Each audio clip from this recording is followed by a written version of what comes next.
चिराग पासवान इस वक्त क्या कुछ कह रहे हैं, सीधे लिए चलते हैं। सबसे पहले आप सबसे क्षमा चाहता हूं।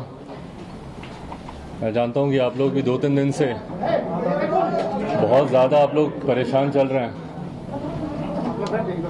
और इस गर्मी में कई घंटों तक खड़े रहकर जानकारी सही प्राप्त कर देश की जनता को देने का आप लोग प्रयास कर रहे हैं। कुछ समय से मेरी खुद की तबीयत ठीक नहीं चल रही थी और उस बीच में जिस तरीके से ये पूरा घटना चक्र घटा, मेरे लिए भी शारीरिक तौर पर थोड़ा सा कठिन हो रहा था। हर समय हर परिस्थिति में को जानना, उसके ऊपर निर्णय लेना, उसको आप सबके सामने रखना। कई बार दवाई लेकर नहीं हिम्मत हो रही थी कि मैं खड़ा रह पाऊँ या ज़्यादा बातें कर पाऊँ। आज भी इसीलिए आप लोगों के सामने आया हूँ। आप लोगों के सवालों का जवाब भी दूंगा। जो भी प्रश्न आपके मन में होंगे वो ज़रूर आप लोगों के सामने रखूंगा। पर इतना मैं ज़रूर कहूँगा कि मुझे नहीं लगता कि एक प्रेस कॉन्फ्रेंस में सारी बातें क्लियर होंगी।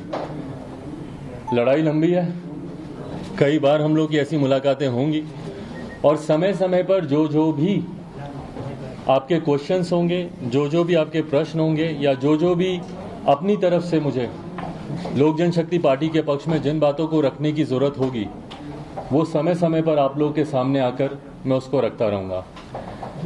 साथियों, आप सबने देखा, मैं 5 मिनट में पहले अपनी बातों को रख लूँ, फिर आपके जो सवाल होंगे मैं उनको लेता रहूँगा। आप सबने देखा 8 अक्टूबर को मेरे पिताजी का निधन हुआ। उसके बाद तुरंत चुनाव में उतरने की बात आई। मेरे लिए वो एक कठिन समय था, एक कठिन घड़ी थी। एक तरफ पापा की बॉडी भी अभी हॉस्पिटल से घर नहीं आई थी और हम लोग चुनाव में उलझे रहे पूरा समय। मैं ईमानदारी से बोलूं, वो 40 दिन का लगभग का समय, 1 महीना 35 दिन का समय ढंग से घर पे घर वालों के साथ बैठ के पापा को याद करने का, उनको सोचने का वो समय ही वैसा नहीं मिल पाया।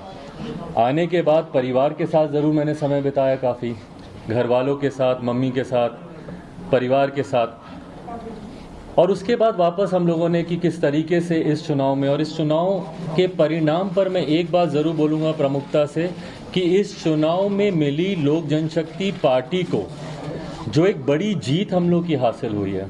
जीत, चुनाव में जब आप इलेक्टोरल पॉलिटिक्स में होते हैं तो कई बार जीत को सिर्फ और सिर्फ संख्या से आंका जाता है कि भाई आपके कितने विधायक आपके जीत के आए, कितने सांसद आपके जीत के आए। पर मेरे लिए भी ये एक बड़ी जीत थी जो लोक जनशक्ति पार्टी के बारे में कहा जाता था कि भैया 2%, 3%, 4% की पार्टी है। जहां हम लोगों ने लगभग 6% का मत प्रतिशत हम लोगों ने कंसोलिडेट किया, वहीं लगभग 25 लाख के करीब वोट लोक जनशक्ति पार्टी को मिले और जो जनता का अपार समर्थन हम लोग को मिला। और उससे भी सबसे बड़ी बात मुझे खुशी इस बात की है कि मैंने किसी भी परिस्थिति में, मैंने लोक जनशक्ति पार्टी ने, हम लोगों ने अपने मुद्दों, अपने सिद्धांतों से हम लोगों ने समझौता नहीं किया। आप सबसे भी उस वक्त मेरी मुलाकातें होती थी, ऑन रिकॉर्ड, ऑफ रिकॉर्ड। और मुझे याद है कि आप में से कई लोग ऐसे थे कि अरे छोड़िए, आप तो से बात कर रहे हैं, जब चुनाव आएगा तो देखिएगा आप लोग सीटों का समझौता कर लेंगे, आप सिर्फ प्रेशर पॉलिटिक्स कर रहे हैं, बाद में आप लोग साथ में जाएंगे, चुनाव लड़ेंगे। ये आप सबको भी कहीं ना कहीं इस बात का लगता था। मुझे खुशी इस बात की है कि पार्टी ने ये निर्णय लिया कि नहीं, हम कुछ मुद्दों को लेकर मौजूदा गठबंधन में जो जनता दल यूनाइटेड है उनके साथ हम लोग गठबंधन में आगे नहीं बढ़ सकते। और ये कारण था कि हम लोग गठबंधन से बिहार में अलग होने का पार्टी ने फैसला लिया और हम लोगों ने अलग होकर हम लोगों ने चुनाव लड़ा। मजबूती से हम लोगों ने अपनी बातों को रखा। आज जब चुनाव खत्म हुए उसके बाद से कहीं ना कहीं निरंतर, और चुनाव के दौरान भी, चुनाव से पहले भी, मुझे याद है जब पापा अस्पताल में भी थे तो उस वक्त भी कई बार कुछ लोगों द्वारा और जनता दल यूनाइटेड के द्वारा खास तौर पर मेरी पार्टी लोक जनशक्ति पार्टी को तोड़ने का प्रयास निरंतर तब भी किया जा रहा था। मुझे याद है कि मेरी शायद पापा की जब आखिरी बार बात पार्टी के कुछ नेताओं से हुई थी, जब वो आईसीयू में थे, तो उस वक्त भी जब उनकी बात हुई तो उन्होंने इसी बात को कहा कि क्यों मीडिया में इस तरीके की भ्रामक खबरें आती हैं। उनकी चाचा से भी बात हुई, चाचा को भी उन्होंने इसी बात के बारे में कहा कि क्यों बार बार ये खबरें आती हैं कि भाई पार्टी टूट रही है, पार्टी अलग हो रही है, इस तरह की जानकारी क्यों आती है। बट बहरहाल निरंतर एक लंबे समय से एक बात स्पष्ट थी कि पार्टी में कुछ लोग जो संघर्ष के रास्ते पर चलने के लिए तैयार नहीं थे, जो चाहते थे कि भैया हम लोग कंफर्टेबल पॉलिटिक्स में रहें, कि चलिए जो हो रहा है ठीक है, होता रहे, ऐसे ही गठबंधन है, ठीक गठबंधन है, लड़ेंगे जीतेंगे। और हकीकत है, मैं इस बात को मैं झुठला नहीं रहा हूँ कि अगर जनता दल यूनाइटेड, लोक जनशक्ति पार्टी, भारतीय जनता पार्टी, तीनों दल अगर साथ मिलकर बिहार में विधानसभा का चुनाव लड़ते तो हम लोग का एक तरफा, जिस तरीके से लोकसभा में हम लोग 40 में से 39 सीटें हम लोग जीते, विधानसभा में भी हम लोग का परिणाम उसी तरीके से आता।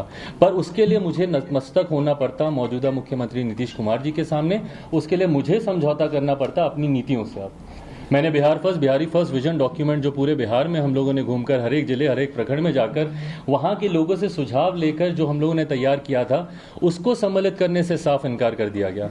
किसी भी गठबंधन में एक नॉर्मल प्रैक्टिस रहा है कि आप कॉमन मिनिमम प्रोग्राम आप ड्राफ्ट करते हैं, साझा न्यूनतम कार्यक्रम के हिसाब से सरकार चलती है। और मेरा भरोसा नहीं था कि भैया आपका साथ निश्चय बिहार में विकास कर सकता हूँ। और मुझे लगता है कि हर वो व्यक्ति जिसको बिहार से प्यार है, बिहारियों से प्यार है, बिहार के युवाओं से प्यार है, अपने समाज से प्यार है, हर वर्ग के समाज से प्यार है, जो व्यक्ति बिहार से प्यार करता हो वो शायद अपनी बातों को इतनी प्रमुखता से रखता है जितनी प्रमुखता से मैंने रखा। और उसके सामने ना मैं झुका, ना मैंने किसी तरीके का मैंने समझौता किया। और अपने विश्वास पर, मेरी पार्टी के पूरे समर्थन के साथ मैंने चुनाव लड़ा। बट हाँ, जैसा मैंने कहा कि कुछ लोग संघर्ष के रास्ते पर चलने के लिए तैयार नहीं थे। उन लोगों ने उस वक्त भी, उस चुनाव के दौरान भी, जिसमें मुझे दुख के साथ कहना पड़ता, बट मेरे चाचा खुद, उन्होंने चुनाव प्रचार में उस वक्त कोई भूमिका नहीं निभाई। मेरी पार्टी के कई और सांसद जो अपने व्यक्तिगत चुनाव में, वीना जी वैशाली, वो अपने सुपुत्री उनके चुनाव लड़ रही थी, वो उसमें व्यस्त थी। कैसर साहब का क्या ही कहना, उनके तो सुपुत्र खुद दूसरे गठबंधन से चुनाव लड़ रहे थे, वो उसमें व्यस्त थे। कई पार्टी के और नेता, मेरे छोटे भाई जब समस्तीपुर में मेरे दूसरे भाई चुनाव लड़ रहे थे, उनके चुनाव में व्यस्त थे। जिस तरीके से पूरे प्रदेश भर में कुछ लोगों की भूमिका होनी चाहिए थी, उस तरीके से उस वक्त भी देखने को नहीं मिली। और कहीं ना कहीं आभास कुछ लोगों को था कि आज नहीं तो कल पार्टी संभवतः इन सवालों को लेकर उनके सामने उनसे कार्रवाई कर सकती है, उनसे पूछताछ कर सकती है। बहरहाल जब चुनाव समाप्त हुए उसके बाद, जैसा मैंने कहा कि मुझे थोड़ा समय चाहिए था अपने परिवार के साथ रहने का, वो समय मिलने के बाद जब वापस हम लोग रणभूमि में उतरने की तैयारी कर रहे थे, कोरोना प्रोटोकॉल तब तक लागू हुए, इस महामारी से बचाव के लिए कई तरीके के नियम कायदे कानून बनाए गए। और उस वक्त हम लोगों ने पुनः कुछ समय के लिए अपनी तमाम राजनीतिक गतिविधियों पर हम लोगों ने रोक लगाई। और उसके फिर तुरंत बाद मुझे टाइफाइड हुआ और संजोग ऐसा कि इस बार हालत इतनी ज़्यादा ख़राब हुई कि लगभग 40 दिन से ज़्यादा का समय मुझे लगा अपने आप को बेहतर स्थिति में लाने के लिए। अभी भी रिकवरिंग में ही हूँ, पूरी तरीके से रिकवर नहीं हो पाया हूँ, पर वो समय ज़रूर लगा। और तब तक दुख मुझे इस बात का है कि जब मैं बीमार था, जब मैं बिस्तर पे था, उस वक्त मेरे पीठ पीछे जिस तरीके से ये पूरा षड्यंत्र रचा गया, इस बात का मुझे दुख है कि अगर किसी को भी कोई भी तकलीफ होती, और जबकि मैंने निरंतर प्रयास किया अपने चाचा से संपर्क साधने का, उनसे बात करने का, चुनाव के बाद से लगातार मैंने कोशिश की कि मैं उनसे बात करूं, अगर किसी तरीके की कोई समस्या है या उनको अगर किसी तरीके की बातें मेरे सामने रखनी हो। और ये संपर्क नहीं होने के बाद, ये संवादहीनता आने के बाद, मैंने स्वतः अपनी तरफ से मैंने होली के दिन, क्योंकि वो दिन मेरे लिए एक कठिन दिन था, आप सब ने अनुभव किया कि जब पापा रहते थे तो किस तरीके से हम लोग घर पर होली मनाते थे। पर उस दिन ना सिर्फ पापा के नहीं रहने की वजह से ना सिर्फ होली फीकी थी, बल्कि उस दिन मेरे साथ परिवार के भी लोग नहीं थे, चाचा नहीं थे, कोई नहीं था। तो उस दिन मुझे वो अकेलेपन का एहसास हुआ। और उस दिन मैंने उनको पत्र लिखा, जो पत्र मैंने कल या परसों मैंने अपने ट्विटर हैंडल के माध्यम से आप सबके बीच साझा भी किया। और उस पत्र में भी अगर आप पढ़ेंगे तो अंत में मैंने यही लिखा कि कुछ भी है आप बात तो कीजिए, आके आप मुझे बुला लीजिए, जो भी आप अपनी बातों को रखिए। पिछले 2 दिन से जब ये घटना चक्र भी चल रहा था, मैं जानता हूं कि आप सब भी काफ़ी जानना चाह रहे थे कि भाई मैं क्या कहना चाह रहा हूं, मेरा क्या पक्ष है। बट मैंने अपनी तरफ से अंत तक मैंने प्रयास किया कि पार्टी और परिवार दोनों को एकजुट करके रख सकूं। लास्ट तक मैंने कोशिश की। आपने देखा कल परसों चाचा के मैं घर भी गया, वहाँ पर जाकर भी मैंने कोशिश की।